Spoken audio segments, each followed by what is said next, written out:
بسم اللہ الرحمن الرحیم الحمد للہ والصلاۃ علی اہلہا اما بعد۔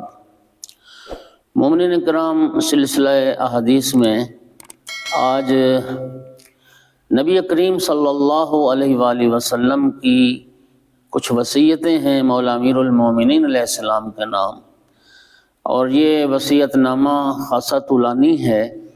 اس میں سے ہم انشاءاللہ چند حصوں میں نبی کریم کی جو وصایا اور جو وصیتیں امیر المومنین کے نام ہیں ان میں سے کچھ کو بیان کریں گے۔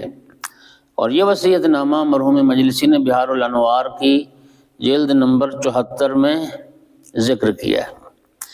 نبی کریم صلی اللہ علیہ وآلہ وسلم نے آقا امیر المومنین علیہ السلام کو خطاب کر کے فرمایا: یا علی اوصیک بوصیۃ فاحفظها فلا تزال بخیر ما حفظت وصیتی۔ یا علی، میں آپ کو کچھ باتوں کی وصیت کرتا ہوں، اور جب آپ ان چیزوں کی حفاظت کریں گے، ان باتوں کی حفاظت کریں گے، جب تک آپ میری وصیت کی حفاظت کریں گے آپ خیر کے ساتھ رہیں گے اور خیریت کے ساتھ رہیں گے۔ تو اس میں ایک وصیت فرمائی: یا علی شر الناس من اکرمہ الناس اتقاء شرہ۔ یا علی، انسانوں میں بدترین انسان وہ ہے لوگ جس کے شر کے خوف سے اس کا اکرام کریں، اس کا احترام کریں، اس کی تکریم کریں۔ یعنی ایک بد تہذیب آدمی ہے اور لوگ اس کی بد زبانی سے، اس کی بد اخلاقی کی وجہ سے، اس کے شر کے سے محفوظ رہنے کی وجہ سے اگر اس کو سلام کرتے ہیں، اس کا احترام کرتے ہیں، تو فرمایا یا علی وہ بدترین انسان ہے۔ یا علی شر الناس من شر الناس من باع آخرتہ بدنیاہ۔ اور یا علی وہ بھی بدترین انسان ہے جو اپنی آخرت اپنی دنیا کے بدلے میں بیچ ڈالے، یعنی اپنی دنیا کو بنانے کے لیے اپنے آخرت کا سودا کر لے۔ وشر من ذالک من باع آخرتہ بدنیا غیرہ۔ اور فرمایا یا علی اس سے بھی زیادہ بدتر انسان اور بدترین انسان، بدبخت انسان وہ ہے جو کسی کی دنیا کی خاطر اپنی آخرت کو برباد کر دے۔ اور فرمایا نبی کریم نے کہ من الشقاء ان یصون المرء دنیا بدینہ۔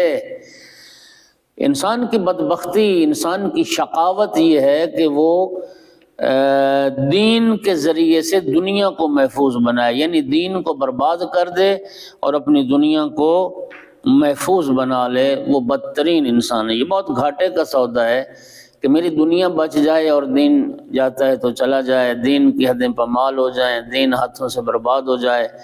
یہ بڑے گھاٹے کا سودا ہے۔ اور یاد رکھیے، ہر معصیت، ہر گناہ، یہ آخرت کو دنیا کے بدلے میں بیچنا ہے۔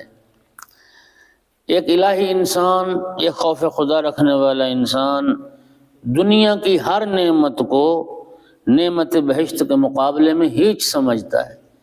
جنت کی نعمتوں کے مقابلے میں یہ ساری دنیا بھی قید خانہ نظر آتی ہے مومن کے لیے۔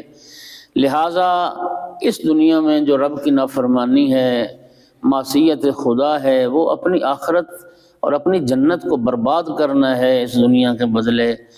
اور بدبخت لوگ ہوتے ہیں جو گھاٹے کا سودا کرتے ہیں، جیسے کہ عمر بن سعد نے سودا کیا تھا۔ مولا حسین علیہ السلام نے فرمایا تھا اس کو کہ جس رائے کی حکومت کی خاطر تو میرے خون سے ہاتھ رنگین کرنا چاہتا ہے، تجھے رائے کی گندم کھانا نصیب نہیں ہوگی۔ اس بدبخت نے اس بات کا بھی مولا حسین علیہ السلام کا مذاق اڑایا اور کہا کہ میں کوئی بات نہیں، میں گندم نہیں کھاؤں گا تو میں جو کھا لوں گا۔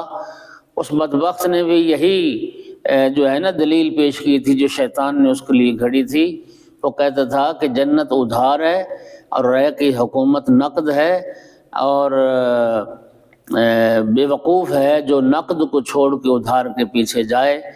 لیکن نبی کریم فرماتے ہیں یا علی وہ بدترین انسان ہے جو جنت کو برباد کر دے اپنی دنیا کی خاطر۔ اللہ تعالی ہمیں اپنی آخرت کو محفوظ بنانے کی توفیق عطا فرمائے۔ وآخر دعوانا الحمد للہ رب العالمین۔